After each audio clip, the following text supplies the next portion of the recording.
Bonjour à tous et bienvenue pour cette nouvelle chronique pour le Hack à Chaud Web TV. Aujourd'hui, je vais vous donner 5 réponses toutes faites à donner à votre mental en cas d'urgence. J'aurais aussi pu appeler cette chronique les 5 entourloupes du mental facilement négociables. J'avoue que j'hésite encore. Le mental, donc. Le mental, c'est tabou. On en viendra tous à bout. Non, je le garde. Vous savez ce cervelet gauche aussi communément appelé le mental, qui a tendance à s'affoler à certains moments, qui ne nous lâche jamais la grappe, mais qu'on aime quand même parce que des fois c'est ce qui nous rend futés. Le mental utilise différents stratagèmes pour aller souvent à l'encontre de ce que nous voulons, accomplir, réaliser ou créer. J'ai avec les années développé des petites réponses toutes faites qui m'aident au quotidien à l'envoyer bouler. Ou à le calmer au moins un tantinet, hein. Puis comme je suis ultra mimi et de très bonne humeur maintenant, je vais vous les partager. Concentrons-nous donc aujourd'hui sur 5 choses que le mental nous donne et dont nous n'avons pas forcément besoin. Ces 5 choses sont la peur, l'autocritique, le besoin de contrôle, le stress et la comparaison. La peur. Nous avons tous des peurs.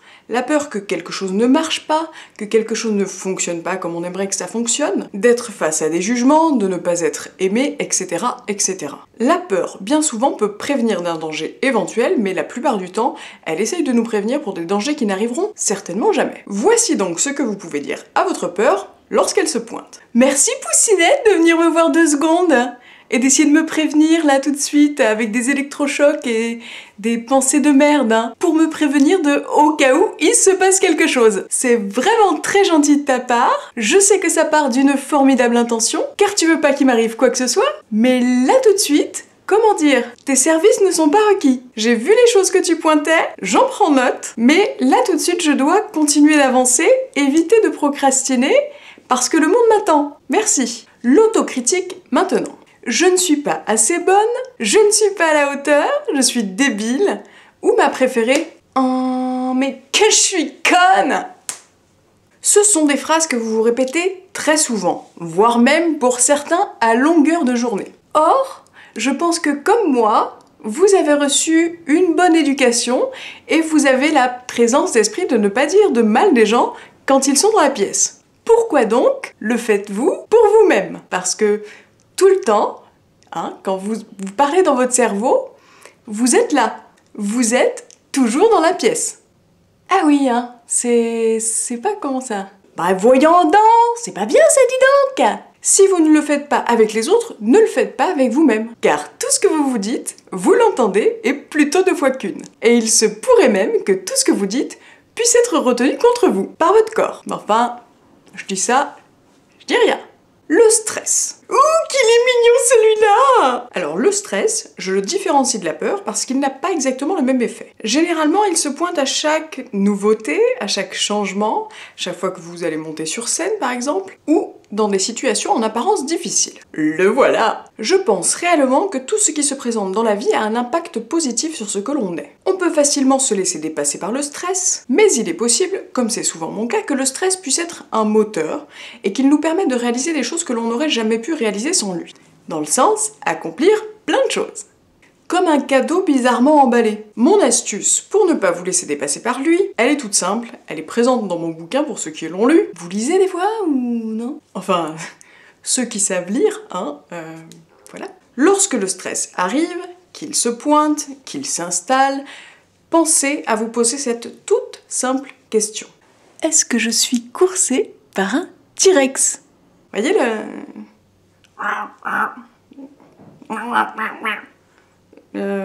dinosaure. Tyrannosaurus Rex. Bon, avec les zombies, ça marche aussi, hein. J'ai pas fait la Zombie Academy, désolée. Donc, à cette simple question, est-ce que je suis coursée par un T-Rex ou non? Si la réponse est oui, barrez-vous. Si la réponse est non, relax max. Déridez-vous, vous allez vous détendre très très vite. Parce que l'idée, voyez-vous, c'est de montrer à votre cerveau que tout est relatif, même le stress. Le besoin de contrôle maintenant. Je sais pas vous, mais celui-là, il m'a donné du fil à retordre, hein, et il m'en donne encore. Nous avons tous envie que tout aille bien, que les choses aillent dans le sens où on veut qu'elles aillent, et que les tournures soient positives. C'est normal, c'est légitime et c'est humain. Mais mauvaise nouvelle, Ce n'est jamais comme ça que ça se passe, ou alors juste sur un malentendu. La vie est inconstante et rien ne dure, pas même la vie elle-même. On peut essayer de tout contrôler, mais tout n'ira pas forcément dans notre sens et il va falloir faire avec. Il se pourrait même que tout aille dans le sens contraire. Mais vous pouvez parfaitement tout gérer. Car voyez-vous, vous pouvez être le meilleur conducteur automobile de la Terre et tout de même avoir un accident de voiture. Vous pouvez aussi, pour éviter ça, être un piéton toute votre vie et vous prendre la lunette des chiottes d'un satellite russe sur la gueule. Surtout qu'en plus, à la météo, il n'annonce pas ce genre de choses. Absolument tout dans la vie est gérable. Vous pouvez gérer tout ce qui advient. Il suffit de vous le répéter. Et si tout ne se passe pas exactement comme prévu, voire même si rien ne se passe comme prévu, vous pouvez vous en sortir. Et avec les lauriers en plus, hein. Il est parfaitement possible qu'un échec soit la plus merveilleuse de vos réussites. Si vous ne me croyez pas, dites ça aux moines qui ont foiré leur fût de bière et ont inventé le champagne. La comparaison maintenant. L'herbe elle est plus verte chez le voisin, blablabla, blablabla, blablabla. Elle est plus mince, il est plus gros, elle est plus belle, il est plus con, je suis plus intelligent ou blablabla, blablabla, blablabla. Il a une meuf encore plus belle que la mienne, hein? Ce genre de choses, ça vous parle? Oui, hein? C'est l'un des pires stratagèmes du mental. Sauf que, peut-être que l'herbe elle est plus verte chez Maurice parce qu'il l'arrose. Tout simplement, voyez? Peut-être que la nana de Maurice, elle est méga bonasse parce qu'elle aime le pognon, et qu'en fait, elle l'aime pas lui. Voyez? Peut-être que Morissette est plus mince parce qu'elle a un souci avec la nourriture. Un peu comme vous. Voyez? À trop regarder la brindille que l'autre a dans son œil, on en oublie la poutre qu'on a dans le nôtre.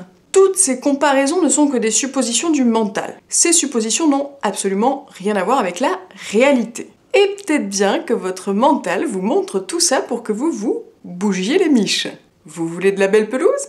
Arrosez-la. Vous voulez une belle nana? Draguez et montrez-vous tel que vous êtes. C'est la meilleure façon de choper. Sans photoshopper. J'ai encore déraillé.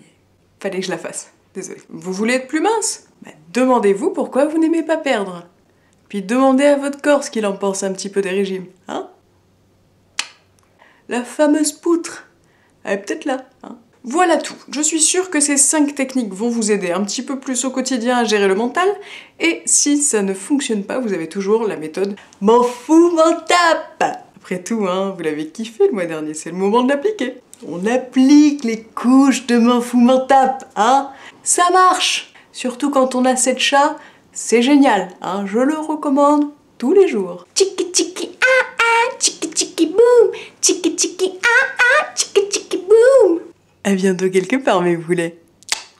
Mon précieux, mon trésor, si tu souhaites rejoindre la communauté du Akasho, à la chaîne tu dois t'abonner. Petit hobbit joufflu.